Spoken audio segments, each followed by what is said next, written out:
umatnya ketika membangkang tidak mau mengikuti ajaran beliau, kafir terhadap apa yang diajak oleh beliau, itu hukumannya apa? Datang banjir, ya kan? Datang banjir. Habis itu orang yang nggak percaya, orang yang kafir, orang yang melawan Nabi Nuh waktu itu tenggelam semua, mati seketika pada saat itu. Tapi pada Nabi Muhammad, orang kafir pada diapain? Nggak ada, karena Allah masih punya rahmat dan masih sayang mengutus Nabi Muhammad itu sampai-sampai orang kafir pun tidak langsung disiksa dan dimatikan pada saat itu juga. Itu rahmat Allah Subhanahu wa taala Nabi Muhammad dengan wujud keberadaan Nabi Muhammad sallallahu alaihi wasallam. Ini didukung dalam ayat disebutkan wa ma kana Allahu liyu'adzibahum wa anta fihim. Sama sekali sungguh Allah tidak akan menyiksa orang-orang kafir yang ada pada saat itu, pada saat Nabi masih hidup, selama engkau ada pada mereka. Jadi selama Rasul masih ada berada pada mereka, tidak ada orang kafir yang dimatikan langsung oleh Allah, padahal sudah kafir. Abu Jahal itu, Abu Lahab itu dibiarkan hidup oleh Allah, dan banyak lagi penguasa-penguasa Quraisy yang kafir-kafir yang tidak percaya kepada Nabi Muhammad masih dibiarkan hidup oleh Allah Subhanahu wa taala karena ada Nabi Muhammad sebagai pembawa rahmat. Nah itu, orang kafir saja masih diperlakukan seperti itu oleh Allah. Bukan cuma pada zaman Nabi Muhammad, zaman sekarang juga. Kalau kita lihat orang yang membangkang atau yang menghina Nabi Muhammad sampai sekarang betapa banyaknya. Di Eropa orang menginjak-injak Al-Quran ada apa? Banyak. Ada orang menginjak-injak Al-Quran, meludahi Al-Quran, ada yang Nabi Muhammad digambar sedemikian rupa dengan karikatur, tapi mereka nggak dihukum oleh Allah, nggak disiksa oleh Allah dengan dimatikan seketika, diturunkan azab seketika, tidak, karena Allah masih sayang. Allah kasih kesempatan kepada mereka supaya mereka bertobat, supaya mereka berpikir ulang terhadap apa yang mereka lakukan, lalu mereka percaya mengikuti ajaran yang dibawa oleh Nabi Muhammad SAW. Orang munafik begitu juga. Orang munafik ini kan orang yang berpura-pura, hatinya bilang apa, mulutnya lain. Nah, Nabi tahu pada masa beliau itu, Nabi tahu siapa yang munafik, siapa yang mukmin beneran, siapa yang jujur, siapa yang bohong. Melalui ilham yang diberikan oleh Allah, melalui wahyu yang diberikan oleh Allah kepada Nabi kita Muhammad SAW, beliau tahu ini orang munafik, ini enggak, ini mukmin, tahu semua beliau. Nah, suatu ketika Umar bin Khattab sedang bersama Rasul, ada orang yang termasuk munafik, ngomong menjilat lah, ngomong inilah kepada Rasul, pura-pura beriman lah, padahal tidak. Dan sahabat Umar bin Khattab itu tahu gelagat itu, lalu minta izin kepada Rasul, wahai Rasul, izinkan saya membunuh orang ini, karena orang ini munafik, karena orang ini pura-pura, karena orang ini menjilat, karena orang ini banyak sifat-sifat yang disebutkan itu. Lalu Rasul bilang, jangan, kata Rasul. Kenapa? Rasul lalu mengatakan, kalau aku mengizinkan kamu membunuh orang ini, nanti orang-orang akan mengatakan bahwa Muhammad Rasulullah membunuh sahabat-sahabatnya. Dibiarin, orang munafik masih dibiarin. Lihat nggak? Ada ustadz sekarang orang baru soal sound system aja udah di ini saya kira kita peneladanan kita terhadap Rasul itu masih salah, masih kurang tepat. Rasul SAW membiarkan orang munafik. Membiarkan bukan berarti kemudian membolehkan mereka berlaku nifaq, bukan. Memberi kesempatan supaya dia kemudian nanti tobat, supaya dia kemudian berpikir ulang, supaya dia meninjau lagi apa yang sudah dia lakukan, mengikuti ajaran yang dibawa oleh Nabi. Terus sekarang nggak perlu tersinggung dikit, ditekan pakai kaki, terus soal mik doang. Itu kan ada ustaz yang seperti itu.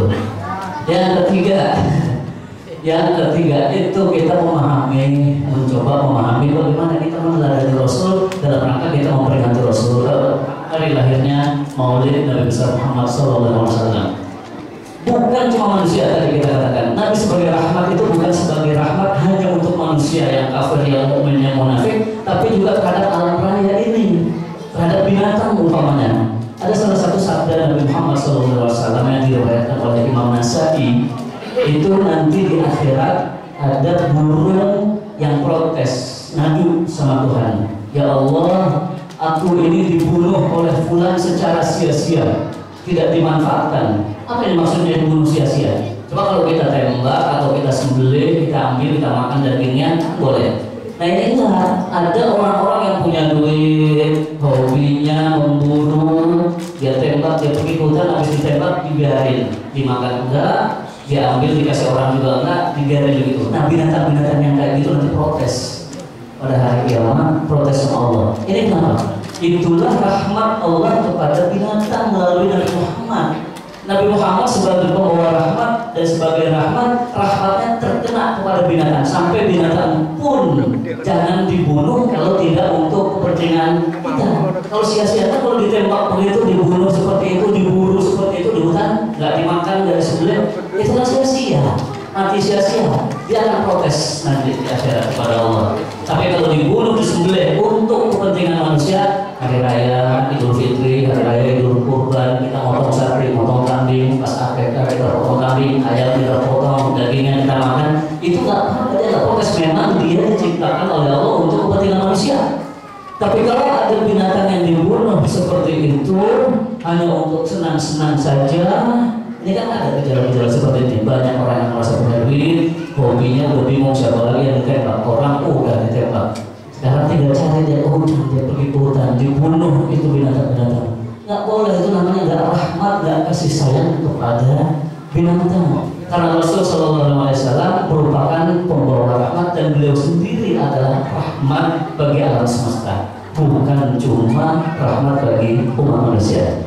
Bapak Ibu hadirin sekalian yang berbahagia, berikutnya lagi, apa yang harus kita lakukan kalau kita ingin meneladani Rasul, ingin melakukan maulid, memperingati kelahiran Rasul Sallallahu Alaihi Wasallam? Salah satu yang terpenting adalah kita perlu melihat bahwa Rasul itu selain pembawa rahmat, beliau juga adalah teladan seperti yang disebut di dalam ayat yang ada di depan ini. Walaqad kana lakum fi Rasulillahi uswatun hasanah. Kalau kita baca Bapak Ibu sekalian, kita teliti ayat-ayat Al-Quran yang disebut sebagai uswatun hasanah di dalam Quran itu hanya dua. Satu Nabi Muhammad kita Rasulullah SAW, yang kedua adalah Nabi Ibrahim. Cuma ada dua yang disebut sebagai uswatun hasanah oleh Allah di dalam Al-Quran. Apa kelebihannya? Uswah itu kan artinya teladan. Teladan itu artinya segala sifat yang patut dicontoh, yang bisa dicontoh ada pada diri beliau. Sekarang umpamanya yang jadi contoh atau jadi teladan itu Nabi Isa. Kita bukan menjelek-jelekan Nabi, bukan. Tetapi memang Allah sudah membeda-bedakan. Tilka rusulu faddalna ba'dahum 'ala ba'd. Kami Allah membeda-bedakan, mengutamakan antara Rasul yang satu dengan Rasul yang lain. Kalau umpamanya yang jadi uswatun hasanah dan diteladan itu adalah Nabi Isa, Nabi Isa kan nggak kawin. Bisa-bisa kita nggak kawin semuanya. Kalau meneladani Nabi Isa, karena Nabi Isa sampai diangkat oleh Allah tidak menikah. Oleh karena itu banyak pendeta-pendeta yang tidak menikah, tidak kawin, tidak menikah. Kawin mungkin ya, tidak menikah. Nah ini salah satu maknanya. Kalau pada diri Rasulullah SAW semuanya ada. Rasul pernah menikah, pernah juga jadi duda, pernah cerai. Bukan cerai, pernah meninggal istrinya, kemudian beliau menjadi duda, baru kemudian menikah lagi. Semuanya ada, pernah jadi bapak, kemudian anak-anaknya ada yang hidup, ada yang meninggal, pernah juga menjadi kakek karena punya cucu dari Sayyidina Ali, dari Fatimah. Pernah, semua bentuk hidup, cara hidup ada dalam diri Rasulullah SAW. Itu juga ada pada diri Nabi Ibrahim. Kalau nabi-nabi yang lain tidak semuanya ada. Karena Allah sudah membeda-bedakan, nabi yang ini kelebihannya di sini, nabi yang ini kelebihannya di sini, nabi yang ini kelebihannya di sini. Coba sekali lagi umpamanya kalau yang jadi teladan itu adalah nabi yang sakitnya sampai duduk di kursi terus, itu nabi siapa? Ayo, seandainya, sekarang seandainya kita berandai-andai, seandainya yang jadi teladan itu adalah Nabi Ayub, sakit mulut, ya kan, sakitnya panjang, berarti umat ini kan harus menderita sekian panjang gitu, sakit. Enggak, yang jadi teladan adalah Rasul. Pernah sakit, tapi pernah juga sehat. Pernah sakit panjang, tetapi tidak seperti menderita yang dialami oleh Nabi Ayub dan lain sebagainya. Maka Allah memang benar sekali memilih Nabi Muhammad SAW sebagai teladan. Laqad kana lakum fi Rasulillahi uswatun hasanah. Nah, untuk kita meneladani Rasul Sallallahu Alaihi Wasallam, kita perlu mengenal sunnah Rasul. Ini belakang ini sunnah ini sering disalahpahami atau dipahami secara kurang tepat lah. Begini ini kita mengadakan kegiatan seperti ini dianggap tidak sunnah, dengan kata lain dianggap bid'ah. Saya tidak mau menggunakan kata bid'ah sebetulnya, tapi sekarang banyak sekali orang mengatakan bahwa kegiatan-kegiatan yang semacam ini, tahlil dan lain sebagainya itu dianggap bid'ah dengan alasan pada zaman Rasul tidak ada, atau Rasul tidak melakukan itu, atau para sahabat tidak melakukan. Sekarang kalau kita lihat, apakah semua hadis atau semua sunnah Rasul SAW itu harus diikuti? Atau dengan kata lain, apakah sesuatu yang tidak dilakukan oleh Rasulullah SAW itu berarti dilarang? Ternyata tidak. Ulama-ulama membagi sunnah itu menjadi dua. Satu, sunnah yang namanya sunnah syar'iyah. Yang kedua, sunnah ghairu syar'iyah. Yang sunnah syar'iyah itu adalah sunnah yang ada implikasi hukumnya. Bagaimana cara sholat, kita harus ikut Nabi. Berapa kadar bayar zakat, itu kita harus ikut Nabi. Itu yang dicontohkan oleh Nabi. Tetapi kalau yang tidak berimplikasi hukum, itu tidak harus. Contohnya umpamanya, dulu dalam riwayat, lebih banyak sekali dalam riwayat hadis disebutkan Nabi Muhammad SAW itu rambutnya semana. Pernah ada yang baca? Enggak ada. Sebahu. Sekarang kita siapa yang rambutnya sebahu ini? Enggak ada. Enggak ada kita yang sebahu rambut kita nih sekarang. Apakah rambut kita yang tidak sebahu ini berarti kita tidak mengikuti sunnah? Belum tentu.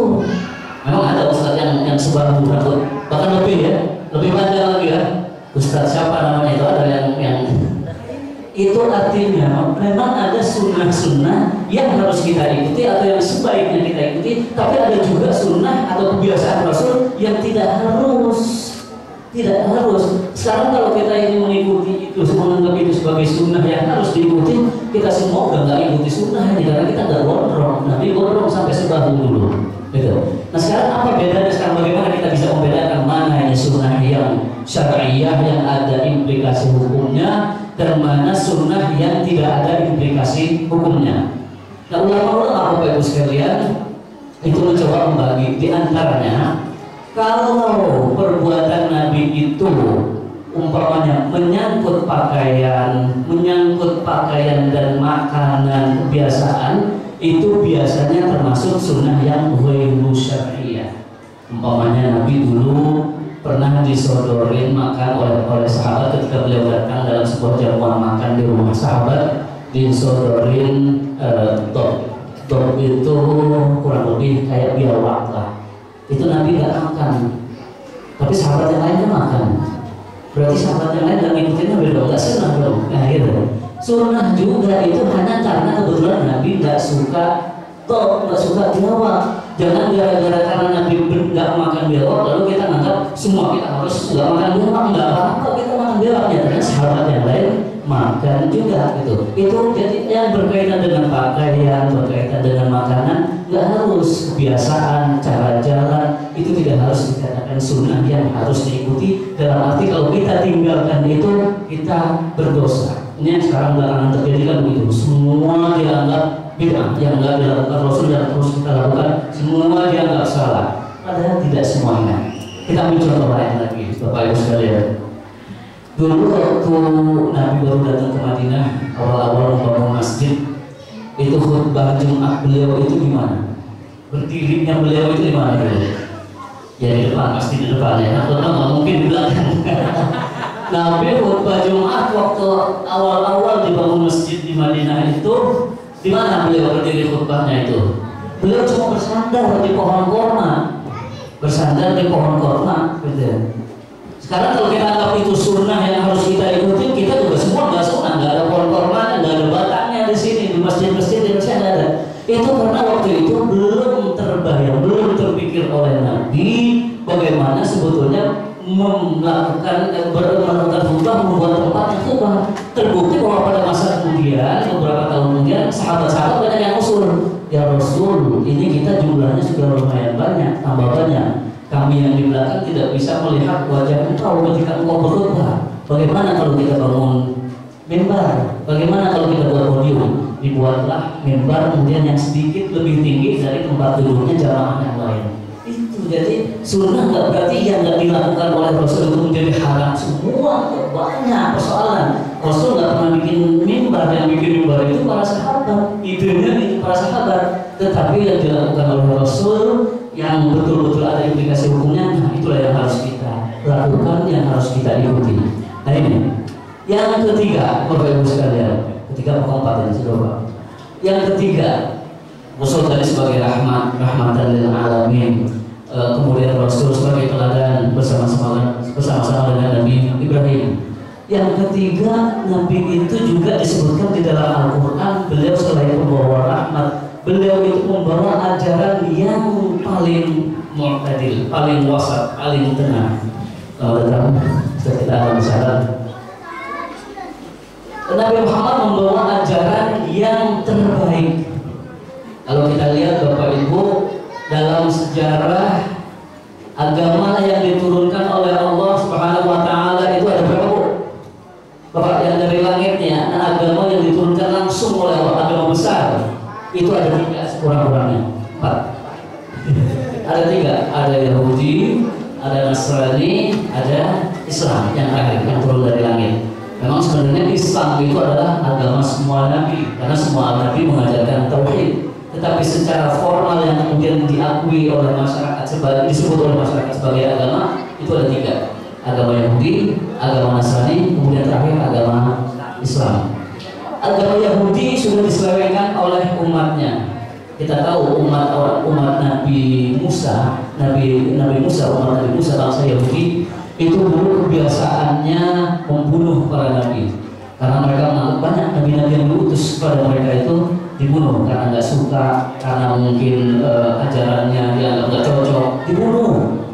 Banyak dalam Al-Quran surat Al-Baqarah banyak sekali disebutkan kisah tentang nabi-nabi yang dibunuh oleh bangsa Yahudi. Karena mereka menganggap apa? Itu nabi manusia biasa kayak kita. Gitu. Apa bedanya kita sama nabi? Gitu. Kalau kita nggak suka, kita bunuh aja. Kalau kita nggak suka, kita nyatakan aja ketidaksukaan itu. Itu bangsa Yahudi lewat batas. Manusia biasa atau nabi yang diutus oleh Allah dianggap sebagai manusia biasa sehingga kemudian dibunuh, tidak dihormati. Lalu datang agama Nasrani untuk membetulkan, mengoreksi apa yang dilakukan oleh orang-orang Yahudi itu. Tapi akhirnya umat Nabi Isa pun kebablasan. Nabi Isa yang manusia biasa malah dituhankan, kan kebalikannya. Yang tadi manusia biasa, saking biasanya sampai dibunuh. Itu saking ini manusia biasanya dibunuh, itu sudah melampaui batas. Turun agama baru, agama Nasrani, kemudian pengikut-pengikutnya terlalu mengkultuskan karena belajar dari bangsa Yahudi. Bangsa Yahudi kan membunuh nabi-nabi, berarti nabi harus kita hormatin. Saking dihormatinnya, Nabi Isa malah dijadikan Tuhan. Kan lewat batas lagi itu. Nah, Islam di tengah-tengah. Itu turunlah agama ini, agama Islam bersama Nabi Muhammad SAW. Islam berada di tengah-tengah. Nabi Muhammad memang sebagai nabi, sebagai manusia biasa, tapi nah ada tapinya. Manusia biasa, tapi beliau mendapat wahyu dari Allah yang tidak didapat oleh yang lain. Itu perbedaannya. Jadi walaupun manusia biasa, jangan dihina. Walaupun manusia biasa, jangan dianggap biasa seperti manusia kita pada umumnya, nggak biasa, beda. Gitu. Beda, omongan Nabi selalu benar. Nah ini kan tadi sekarang yang berkembang di perguruan tinggi, banyak orang mengkritik Nabi mati-matian, habis-habisan kawin dengan anak kecil, kawin dengan dan macam-macam gitu. Padahal semua yang dilakukan oleh Nabi Muhammad SAW sebagai Rasul, sebagai pembawa ajaran yang pertengahan pasti benar. Cuma kita ya kadang-kadang nggak tahu gimana kebenarannya. Nah, ini ajaran Nabi yang dibawa oleh Nabi Muhammad SAW. Ini saya bahas dengan ayat Al-Quran yang berbunyi A'udzubillahi minasyaitonir rajim. Wa kadzalika ja'alnakum ummatan wasatan litakunu syuhada'a 'alan nasi wa yakuna ar-rasulu 'alaikum syahida. Dan demikianlah kami menjadikan kamu umat Nabi Muhammad ini sebagai umat pertengahan. Litakunu syuhada'a 'alan nas, agar kalian kamu semua menjadi saksi bagi umat manusia yang lain dari dulu sampai yang akan datang sampai kiamat. Wa yakuna ar-rasulu 'alaikum syahida. Ini ada di surat Al-Baqarah, umat pertengahan, wasatan atau umat yang tengah yang mu'tadil, yang tidak terlalu yang tidak seperti Yahudi, tidak juga seperti Nasrani. Nah uniknya kalau kita buka ayat ini di dalam surat Al-Baqarah, ini ayat berapa kira-kira Pak? Wa kadzalika ja'alnakum ummatan wasatan litakunu syuhada'a 'alan nasi wa yakuna rasulun 'alaikum syahida. Ini ayat berapa? Ini adalah ayat 143 di dalam Al-Quran, dalam surat Al-Baqarah. Al-Baqarah isinya semua ayatnya ada 286. Kalau kita bagi dua berapa itu? 286 kita bagi dua 143. Sampai letaknya pun oleh Allah diletakkan di tengah-tengah, karena ayat ini berbicara tentang umat yang pertengahan. Wa kadzalika ja'alnakum ummatan wasata, dan demikianlah kami menjadikan kamu sebagai umat pertengahan. Sampai ayat ini pun oleh Allah diletakkan di tengah-tengah surat Al-Baqarah. Begitulah petunjuk Allah, mukjizat Al-Quran, sehingga kita perlu mendalami itu sesuai dengan niat suci kita ketika kita hadir bersama-sama di sini untuk belajar menghadiri atau memperingati kelahiran Nabi Muhammad Sallallahu Alaihi Wasallam. Bapak Ibu hadirin yang berbahagia, tadi MC kita sudah memperingatkan pintar-pintar bagi tugas kan, pintar-pintar bagi waktu. Iya. Saya juga tidak ingin dianggap terlalu banyak makan waktu orang lain. Saya kira dari saya cukup sampai di sini. Mudah-mudahan sedikit yang saya sampaikan ini besar manfaatnya buat kita semua. In uridu illa islah mastata'tu, semata-mata yang kita inginkan pada kesempatan seperti ini adalah perbaikan buat diri kita dan perbaikan buat masyarakat kita. Demikian, wabillahi taufiq wal hidayah. Wassalamualaikum warahmatullahi wabarakatuh. Assalamualaikum warahmatullahi wabarakatuh.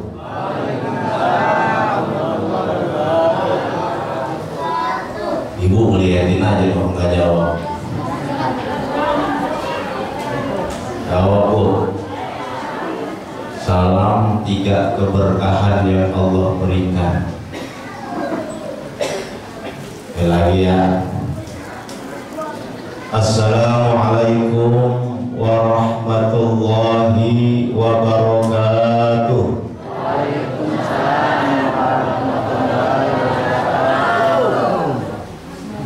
Kurang sempurna. Jawabnya udah kompak tapi belum sempurna jawabnya. Jawabnya waalaikumsalam warahmatullahi wabarakatuh. Waalaikumsalam, bukan waalaikumsalam, bukan. Ini ngaji. Waalaikumsalam warahmatullahi wabarakatuh, bukan waalaikumsalam. Waalaikumsalam itu orang yang jawabnya lagi keadaan marah-marah. Assalamualaikum warahmatullahi wabarakatuh.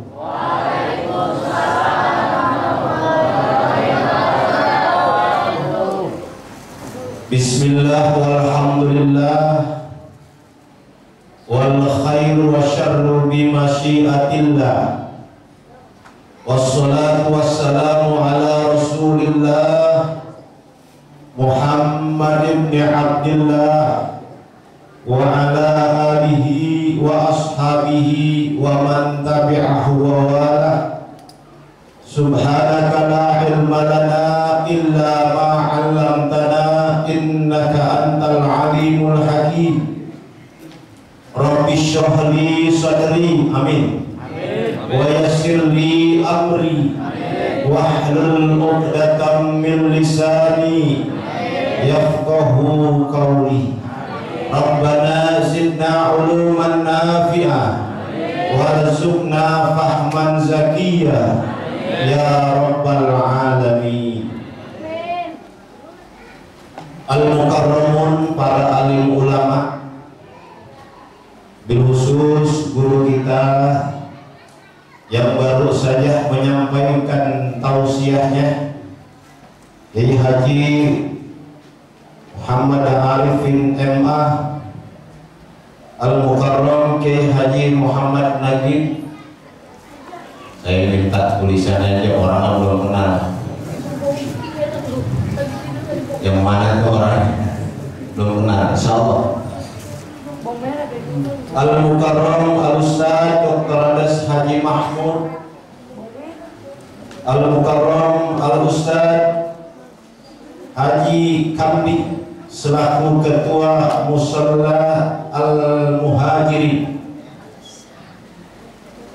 Bapak Lurah Kelurahan Tengah, Bapak Tarmiji Sarjana Sosial, Bapak Ketua RW 010 Kelurahan Tengah, Bapak Haji Sularno. Bapak RT-nya ada? Ada nggak? RT-nya nggak ada, kebangetan. RW-nya ada, lurahnya ada. Pak RT yang malam ini datang maulid, insya Allah jadi lurah. Di Irian sono.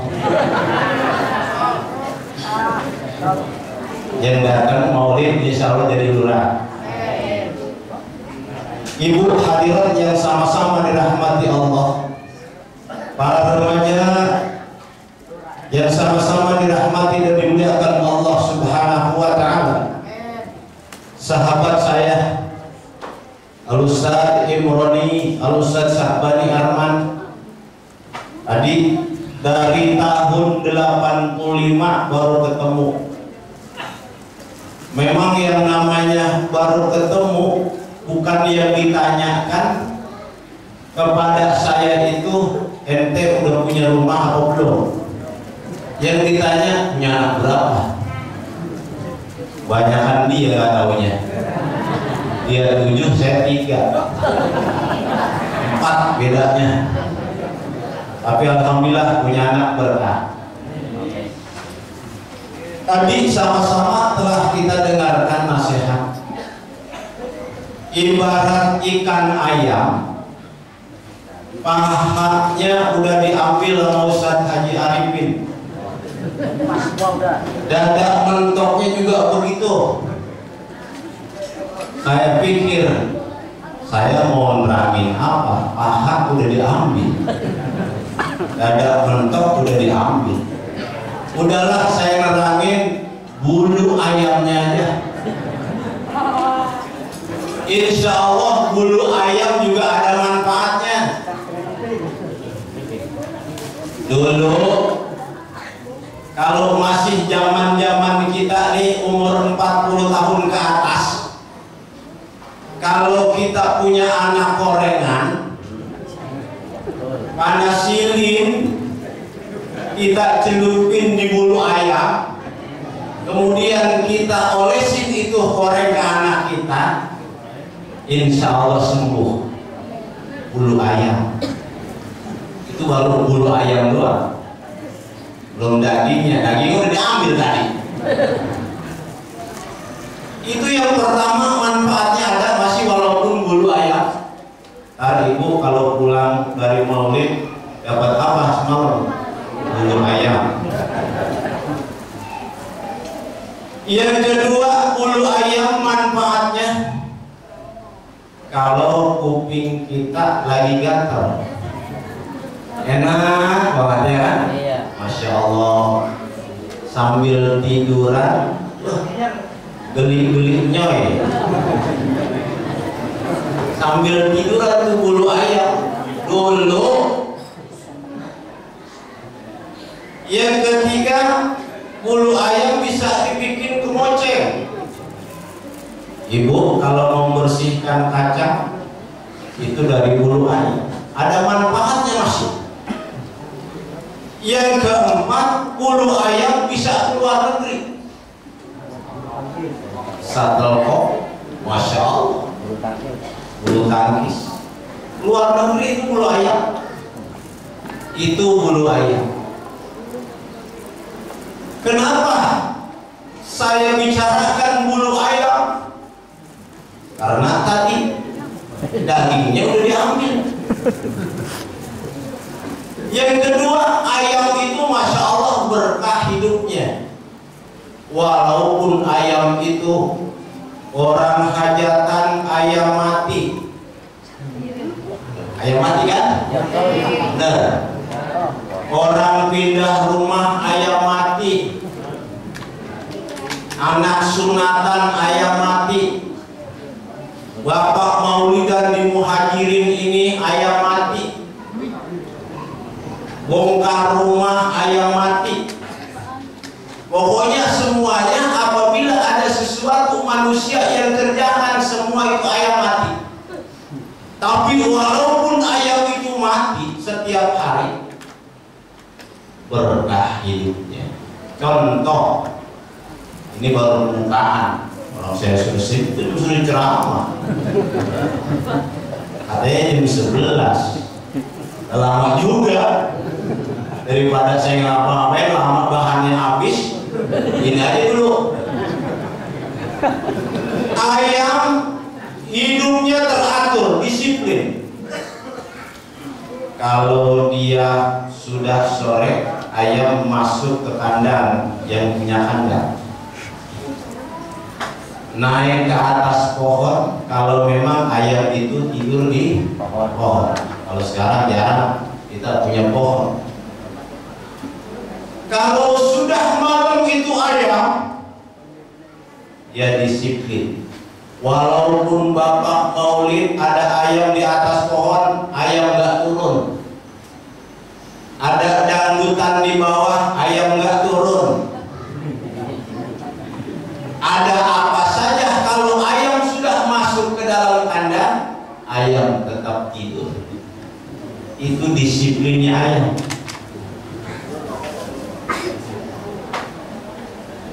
Jam 2 ayam sudah bangunin manusia. Udkurullah, kata ayam. Bukan udkuruyuk, bukan. Itu sebenarnya udkurullah, karena lidahnya panjang itu ayam. Jadinya dia bilang udkuruyuk. Padahal udkurullah, ingat kepada Allah. Jam 2 ayam sudah bangunin kita. Untuk apa? Untuk sholat tahajud. Wa minal laili fatahajjad bihi nafilatan lak asa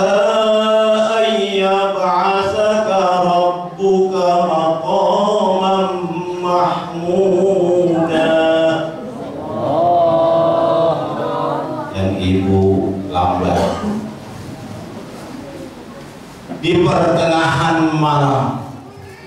Ayam sudah bangunin manusia untuk melaksanakan sholat yang namanya tahajud. Tapi kadang-kadang walaupun ayam sudah bunyi kukuruyuk, manusia tetap yang namanya tidur. Pagi hari ayam bangun duluan, manusia masih tidur. Lagi yang namanya subuh. Tadi saya udah ngobrol-ngobrol di sana. Pak Ustadz, tolong katanya terangin masalah sholat aja. Soalnya orang sini sama yang namanya sholat.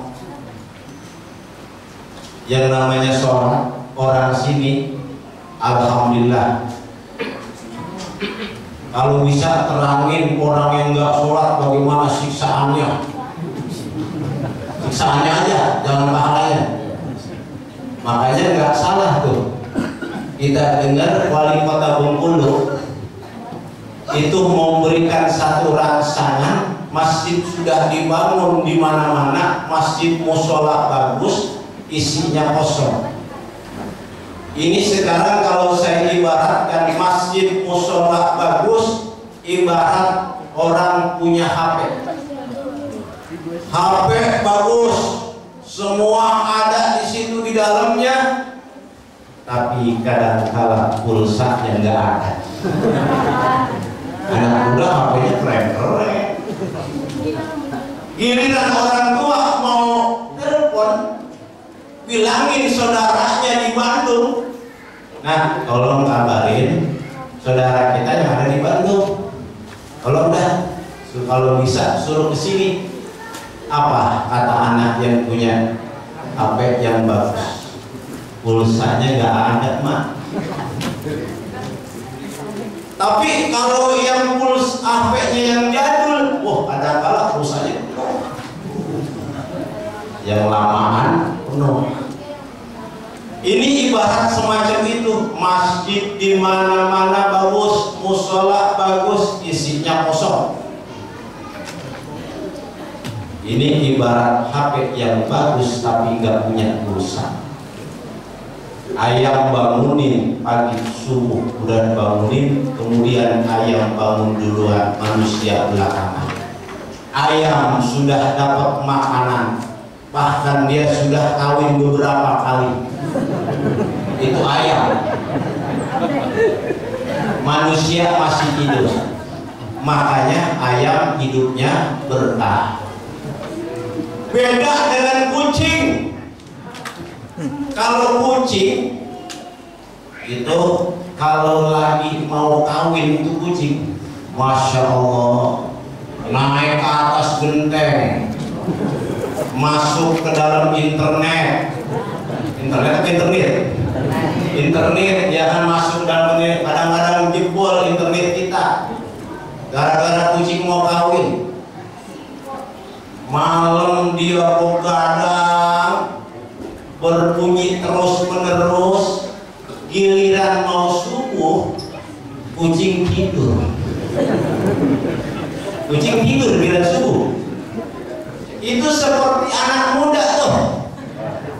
Anak muda dari sore begadang terus sampai larut malam. Giliran beduk mau subuh, waktunya larut tidur. Kucing tidurnya sembarangan. Kadang-kadang di sofa kita tidur, di kasur kita tidur. Anak muda juga begitu, tidurnya sembarangan. Jangan sampai kita ini seperti kucing. Nah ini, jadi salah satu di antara kita memperingati Maulidur Rasul, walaupun sekarang ini kita sudah lewat bulan Maulid, kalau kita hitung Rasul umurnya udah sebulan 2 hari, dan biasanya kelahiran tanggal 12 Rabiul Awal, sekarang tanggal 14 Rabiul Tsani, berarti 1 bulan 2 hari lewat. Gak jadi masalah kita memperingati Maulidur Rasul. Tadi kita sudah saksikan semua, kita dengarkan, Masya Allah. Kenapa Maulidur Rasul tetap berjalan di mana-mana?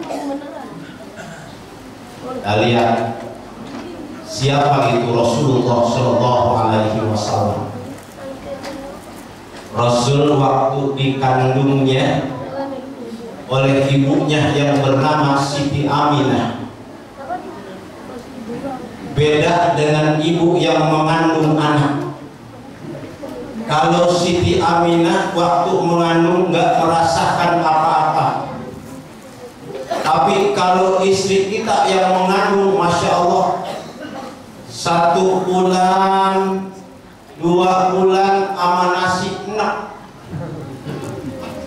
ama makanan enak, 3 bulan sama minuman enak, 4 bulan begitu. Tapi kalau yang namanya perempuan ama duit kagak bakal enak.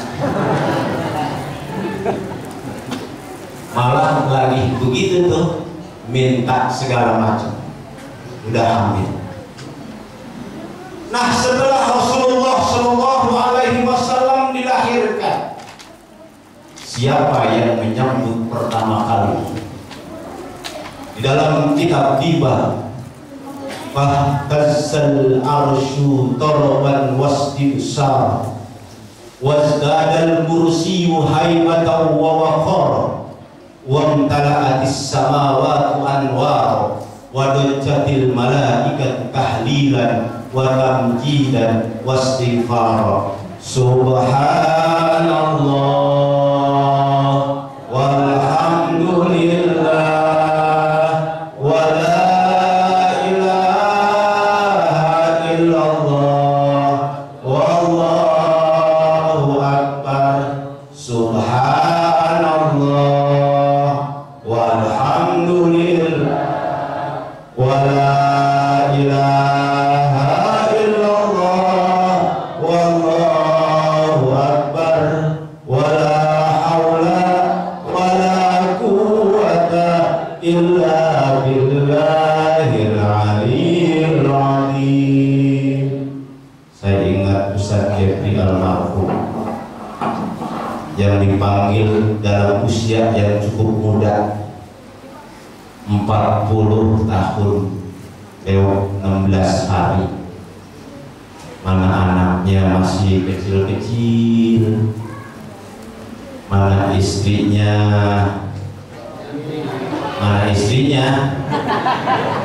Masya Allah.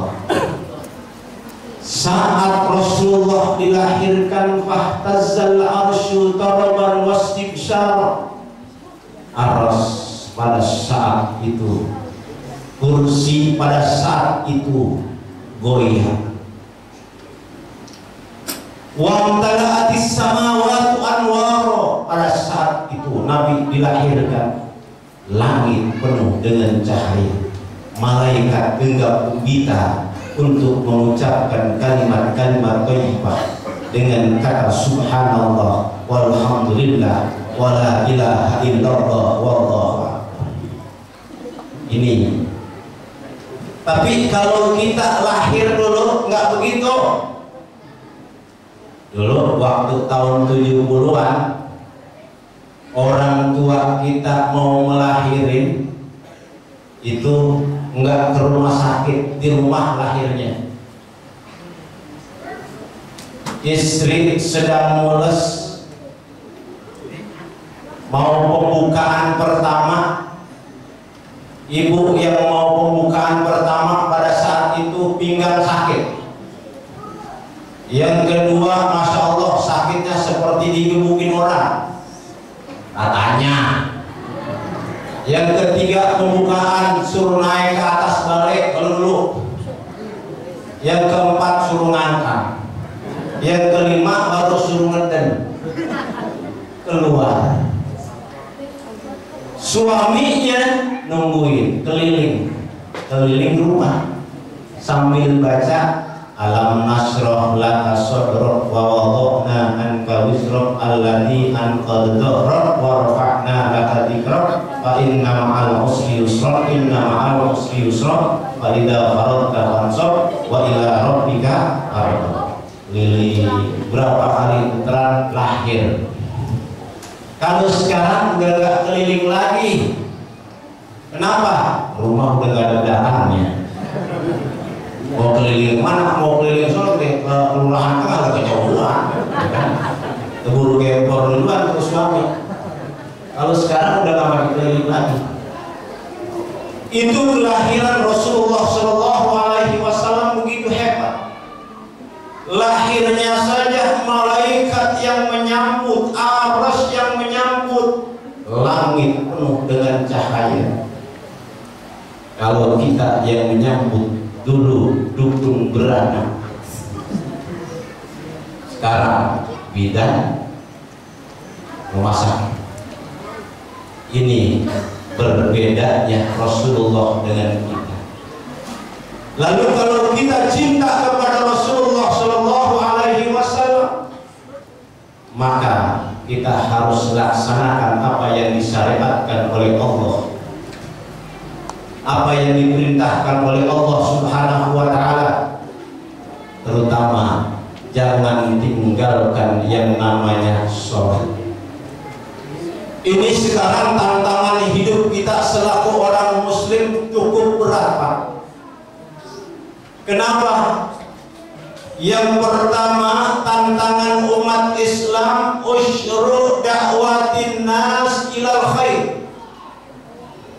sulit mengajak manusia untuk berbuat kebaikan. Sulit. Jangankan kita mengajak orang lain, kadangkala anak kita sendiri pun sulit kita ajak. Banyak sekarang ini anak-anak kita yang meninggalkan sholat. Masya Allah, sulit sudah kita. Yang namanya kerja bakti itu sekarang orang udah gak mau lagi. Dulu kita kerja bakti, gotong royong, Masya Allah, ngajak kebaikan, Masya Allah. Sekarang tantangan kita adalah mengajak orang lain sulit, apalagi mengajak diri sendiri. Nah, kita ajak sekarang anak-anak kita untuk berbuat yang terbaik, terutama jangan tinggalkan yang namanya sholat. Kalau sholat sudah ditinggalkan, perbuatan kebaikan tidak mau dilaksanakan, maka akan terjadi yang kedua. Apa itu? Ada mubalatin nas ilal ismi. Manusia sudah tidak peduli lagi dengan orang lain. Manusia sudah tidak takut lagi dengan dosa. Orang sekarang sudah tidak takut lagi dengan dosa. Orang yang punya dosa masih bisa tertawa. Orang kalau sudah tidak takut lagi dengan dosa, maka orang itu akan mati rasa. Mati rasa malu udah gak ada. Orang udah malunya udah gak ada. Iya, Masya Allah sekarang ini. Rasa takut udah gak ada. Orang sudah gak takut lagi dengan perbuatan-perbuatan yang batil. Nah, ini kita prihatin sekarang. Tantangan hidup kita begitu berat bagi orang laki, bagi seorang perempuan untuk membina dan mendidik anak. Kalau sudah tidak peduli, nggak takut lagi dengan dosa, maka terjadi yang ketiga, zuhurul ma'asi wal munkar. Merajalelanya perbuatan maksiat dan munkar. Masya Allah. Kalau sudah merajalelanya munkar dan maksiat, Masya Allah. Kenapa ini semuanya? Salah satu yang menjadi faktor bagi kehidupan kita adalah yang pertama dipengaruhi oleh yang namanya food, yaitu makanan. Bu, dulu kita yang namanya singkong goreng makanan paling hebat. Kalau sekarang singkong goreng kita kasih kepada anak kita, dulu orang tua anaknya banyak, makanan sulit. Sekarang orang tua anaknya sedikit, makanan banyak. Tapi mendidik anak lebih sulit sekarang dari dulu. Dulu kita makan ayam 6 bulan sekali. 6 bulan itu juga ayam kita pelihara dulu. Udah gede dikit, yang satu darah, yang satu mau jatuh. Kata kita, Pak, potong apa ini tuh? Kata bapak kita, ini darah buat ngelorin. Ini jago, nanti buat ngawinin. Kita baru makan ikan ayam kalau ayam itu sakit. Sakit juga masih diobatin. Beliin naspro, dulu naspro masih, ya kan? Naspro dikasih. Kalau sudah naspro dikasih, nggak mempan juga. Buang air yang namanya putih.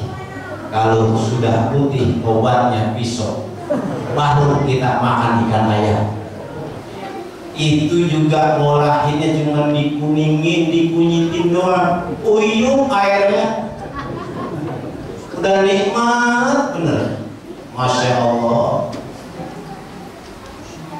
makanan yang semacam itu tuh akhirnya orang-orang dulu, coba lihat, Masya Allah masih ada orang-orang tua kita nih, matanya masih awal, kupingnya masih dengar, tapi orang-orang sekarang Masya Allah umur sekian sudah pakai kacamata, umur sekian sudah telinganya berkurang pendengaran, rambutnya sudah berubah.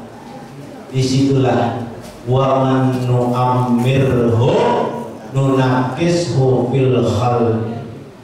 Semua yang Allah berikan nikmat, terutama nikmat umur panjang, Allah akan kurangi kenikmatannya. Gigi dikit-dikit copot, gigi ditambal dengan gigi yang asli, ternyata tidak senikmat gigi aslinya. Makan dodol sama kulit copot tuh gigi. Kalau gigi palsunya itu sudah nggak nikmat lagi udah. Pendengaran juga begitu. Faktor yang pertama adalah makanan. Sekarang Masya Allah makanan sekarang yang merajalela, halal ataupun haram kita nggak tahu. Dulu orang-orang warok api, kalau mau makan ikan ayam potong dulu di rumah, potong dulu. Kalau sekarang udah enggak, ibu-ibu jangankan disuruh motong ayam di rumah, nyangin bulunya. Sekarang beli di pasar aja disuruh motongin juga tuh, potong 12 Bang. Ikan juga begitu, siangin Bang. Pokoknya apa aja udah terima enaknya sekarang.